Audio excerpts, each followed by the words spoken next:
A las 12:09 lo vamos a saludar a nuestro analista político, el señor Gustavo Castro, que llega hoy en día jueves, porque ayer no estuvimos al aire y entonces él dijo, soy un sarmiento de las columnas políticas y no me la voy a perder.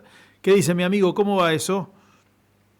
¿Qué haces, Turco? ¿Cómo andás? Bien, ¿cómo está la temperatura ahí en Coronda? Está ya 29 acá, pide playa. Sí, calorcito. Sí, Calorcito, calorcito. lindo. Está un poco ventoso en la costa, recién vengo de ahí. Ah, está ventoso. Pero está muy agradable igual. Bueno, ¿y qué habas se cuecen hoy? A mí me gustaría marcar un detalle porque además, para que la gente lo sepa, lo estuvimos charlando al cierre del espacio del martes, Sí. que es, que es lo que yo creo que va a ser una de las claves, fíjate vos, que medio que no, al menos yo no lo tenía en cuenta, sinceramente, y ahora me doy cuenta de que está tomando un protagonismo singular, que es el destino del voto socialista. Ujú.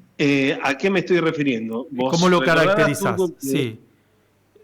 claro, el martes estuvimos charlando y vos me decías, un dirigente con el que estuviste hablando, del FAS, Ujú. del Frente Amplio por la Soberanía, dice, si no estuviera Karen Tepp, si la candidata del peronismo y su alianza con Ciudad Futura no fuera Karen Tepp, que es alguien que no viene del peronismo, Ujú. sino que viene de un, digamos, de sectores de izquierda, progresistas, que lógicamente van mutando, pero que se mantienen más o menos en ese espacio, en el espacio, o que se mantenían hasta ahora, en el espacio del no peronismo, y que en este caso deciden dar el salto y a armar una alianza con el justicialismo más tradicional. Si no estuviera Karen Tepp, que tiene este perfil de candidata, probablemente Carlos del Frade ya tendría asegurada Ujú. su banca en la Cámara de Diputados de la Nación. ¿Por qué? Porque se presume que ahí va a ir a parar, entre Del Frade y Karen Tepp, va a ir a parar parte del voto socialista. Y yo creo que efectivamente es una hipótesis. Perdón, te interrumpo Sí, un poquito para preguntarte, ¿y ese voto socialista, cómo lo caracterizás? O sea, ¿quién lo conforma? bueno, claro, ahí me parece que ahí está una de las claves para entender qué es lo que puede llegar a pasar el 26 de octubre. Y yo creo que finalmente vamos a tener la prueba o la medida más certera de cuánto tiene el socialismo santafesino de voto estrictamente progresista, digamos, el más ideologizado, que mira con espanto, por ejemplo, a Javier Milei, que adhiere a las posiciones que tienen, por ejemplo, en el Congreso de la Nación Mónica Fein Ujú. o Esteban Paulón, que son fuertemente críticas, fuertemente en contradicción con los planteos de Javier Milei, del gobierno de Javier Milei, y que también en este último tiempo, digo en este último tiempo porque en 2023 era otro escenario, en este último tiempo se siente incómodo con la alianza que tiene el socialismo en el contexto del Frente Unidos y particularmente esta oferta electoral Ujú. de Provincias Unidas, liderada por Gisela Scaglia con el sostén de, por supuesto, Maximiliano Puyaro, pero con una mirada o con un enfoque o con una retórica electoral no solamente muy antiperonista y antikirchnerista, que eso en todo caso no sería el problema, sino de una raigambre muy conservadora. Y entonces, ¿qué es lo que entiendo yo para responder tu pregunta? Yo creo que una buena parte del electorado, me atrevería a decir la mayoría, Ujú. del electorado socialista sí se define por que le caen simpáticas algunas ideas o algunas formas de gestión del socialismo, centralmente en la ciudad de Rosario, ¿no? Pero que su definición, digamos, su línea de corte de la política es el peronismo. Porque no se me ocurre otra forma de explicar el por qué lo que mucho peronismo o kirchnerismo de clase media siente, por ejemplo, afinidad o amor no correspondido con el socialismo, con las políticas culturales de Chiqui González, por ejemplo. Sí, sí, como paradigma en todo caso. Claro, hay ahí una cuestión que el peronismo, insisto, de clase media, especialmente el kirchnerismo, siente una afinidad que no es correspondida, es un amor no correspondido que tiene con el socialismo. ¿Por qué esto se explica? Probablemente hay muchos puntos de coincidencia ideológica, pero lo que define es la demanda de buena parte del electorado. Lo que termina construyendo la oferta electoral es la demanda del electorado. Unidos se explica por eso. Sí, sí, sí. Porque lo que hay es, ¿cuál es el punto en común de Unidos? La contradicción con el peronismo. Con el peronismo en cualquiera de sus formas, más allá de que se le quiera bajar el precio, como diría Néstor Kirchner, y decirle kirchnerismo. Lo que hay es un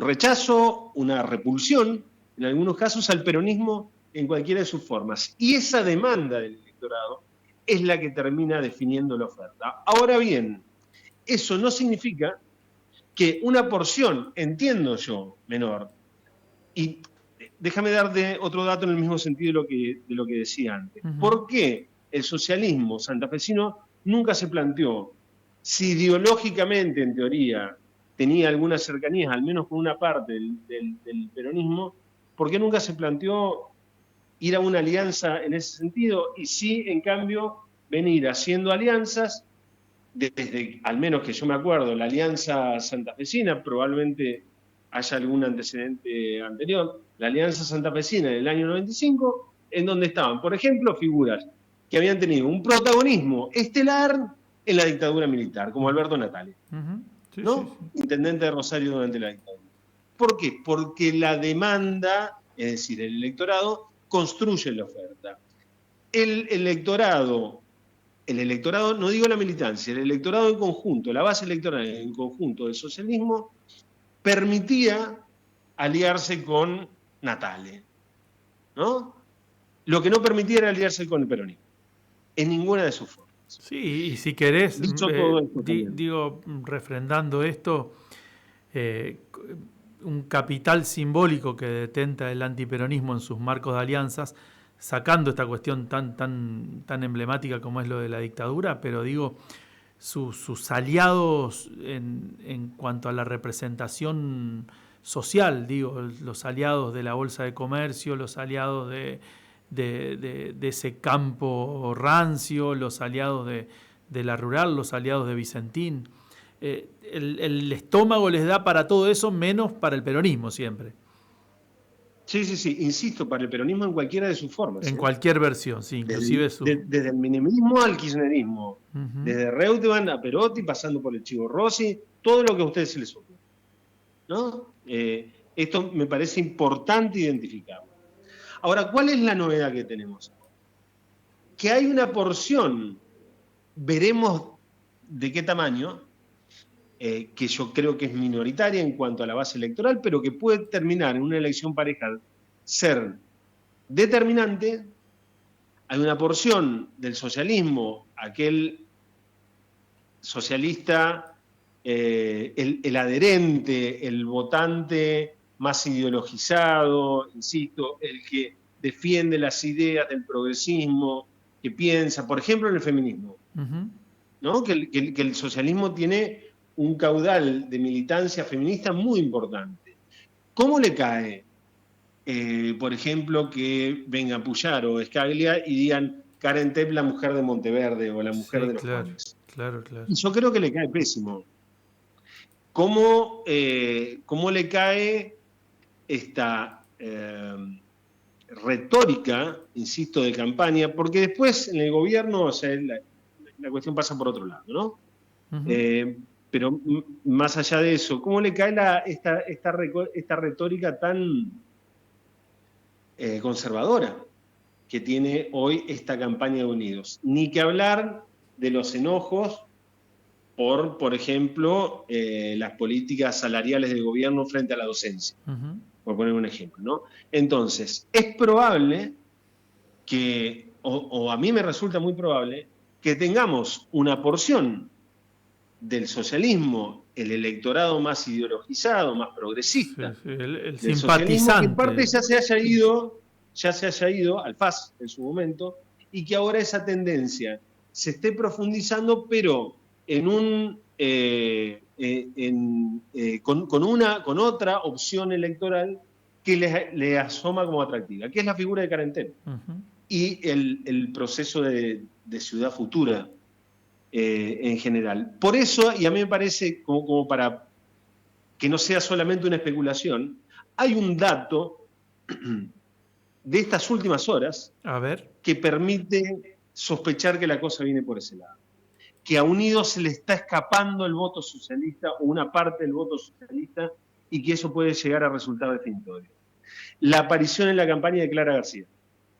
Sí. La aparición en las últimas horas en la campaña, aparición de alto perfil de Clara García. Estamos hablando de la última candidata digamos, la última candidata ganadora del socialismo, ¿no?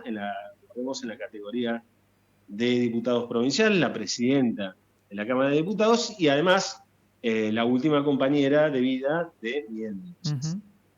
La aparición de Clara García a mí me hace sospechar de que toda la especulación o toda la opinión o todas las suposiciones que acabamos de hacer tienen asidero. De lo contrario, ¿por qué aparecería Clara García?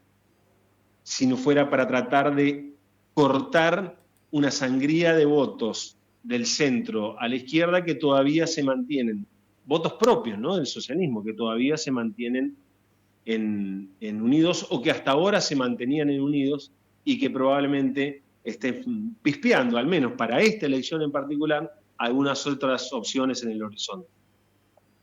Sí. ¿Y tenés algún dato? Porque esto que decís es una lectura hacia el interior de la alianza gobernante. Digo, ¿tenés algún dato de La Libertad Avanza? ¿Tenés algún dato que te permita presumir si Sello mata a candidato ignoto o candidato ignoto se lleva puesto al Sello? Nadie sabe quién es Pellegrini. Esa es una realidad. No. Ni siquiera en Rosario, ¿no? Ahora, ¿cuál será la potencia electoral del color violeta? ¿Tenés algún dato o alguna presunción? Mira, yo creo que también acá, en este aspecto, tenemos una de las grandes, enormes incógnitas a nivel nacional. Yo, la verdad, no sé qué es lo que puede llegar a pasar. Probablemente en la provincia de Santa Fe el Sello tenga algún peso porque en la provincia de Santa Fe estamos acostumbrados a votar con boletón. Entonces, aunque el chico Agustín Pellegrini no lo conozca nadie, viste, por ahí la gente que va convencida a votar a La Libertad Avanza, que veremos también cuánta es, dirá, bueno, acá está el pajarito, el águila de la Libertad Avanza, pongo una cruz acá. Ahora, yo no tengo idea de cuál será el impacto de la implementación de la boleta única a nivel nacional. En la provincia de Buenos Aires. En la provincia de Buenos Aires vamos a tener una situación tan extraña que el momento en la elección en donde se va a implementar la boleta única, que por definición amplifica el peso de las caras, porque vos tenés que poner una crucecita al lado de la caripela. Lo hemos visto acá en la provincia de Santa Fe, la multiplicación de un fenómeno que ya venía de antes, es cierto, pero que se ha profundizado hasta el paroxismo. Es decir, a ver, busquemos una carita conocida, busquemos un periodista de la tele, busquemos algún influencer, busquemos algún famoso que nos permita poner a la cabeza de cada categoría esa caripela conocida, entonces la gente sienta algún tipo de atractivo por marcar la cruz así. Es decir, el sistema de boleta única es eso. Después que la quieren vender como que no sé qué, la república, la transparencia, es eso. La fragmentación del proyecto político, de la propuesta electoral, la personalización absoluta de ese proyecto electoral y la idea, esto que siempre hemos escuchado de que vota a la persona, no al partido. Claro, claro, la gente vota a la Como si persona. como si eso estuviera fenómeno, ¿no? Como si estuviera fenómeno, como si no, la idea, al menos en mi concepción, ideal sería poder votar un universo de ideas que conforma un proyecto de sociedad que se encarna en determinados candidatos, ¿no? Bueno, la boleta única es la puesta en práctica de votar a la persona, no votes al partido, con los resultados que ya conocemos, ¿no? En términos de problemas de gobernabilidad, etc. Ahora bien, teniendo en cuenta este perfil, esta característica innata de la boleta única, vamos a una elección con un clima social francamente explosivo, con un gobierno nacional que viene deshilachado, llegando con la lengua afuera a las elecciones, pero también con opciones opositoras, o fundamentalmente la principal oposición, que es el peronismo, que todavía tiene que cargar con la mochila, que todavía carga con la mochila de la experiencia fallida del Frente de Todos y el gobierno de Alberto Fernández. En este contexto, vamos a ir, por ejemplo, en la provincia de Buenos Aires, 38% del padrón electoral, a un debut de la boleta única con el candidato del oficialismo, Diego Santilli, que no va a estar en la boleta, porque va a estar Esper, a quien bajaron por narco, o por vínculo con los narcos. Es decir, este es el debut de la boleta única. Va a ir en el candidato, digamos, en el casillero del oficialismo, la foto de un candidato y el nombre de un candidato que no es candidato, porque lo tuvieron que bajar. Y en el caso de Fuerza Patria, del peronismo, una figura muy respetada para quienes nos interesa la política, pero en líneas generales desconocido. ¿Quién lo conoce en el conurbano bonaerense? Nadie. A Jorge Tayana. Nadie. ¿No? ¿Quién? Entonces ahí tenemos una incógnita. Si tiene que buscar el voto joven. Una gran incógnita que tenemos para estas elecciones. Bueno, don Gustavo Castro, la seguimos la semana que viene. Nos quedamos pensando. Alguna duda nos ha despejado y la única certeza que tenemos es que los encuestadores se van a equivocar. Todo lo demás está por verse. Bueno, además, préstenle atención si quieren, la semana que viene lo charlamos antes del resultado electoral, como para también marcar un poco cómo es el jueguito de las encuestas, porque hay operaciones que son de un nivel de grosería inaudito. Sí, se le va la mano, muchacho. Abrazo, amigo, buen fin de semana, ya a disfrutar de las costas corondinas. Gustavo Castro, nuestro analista político.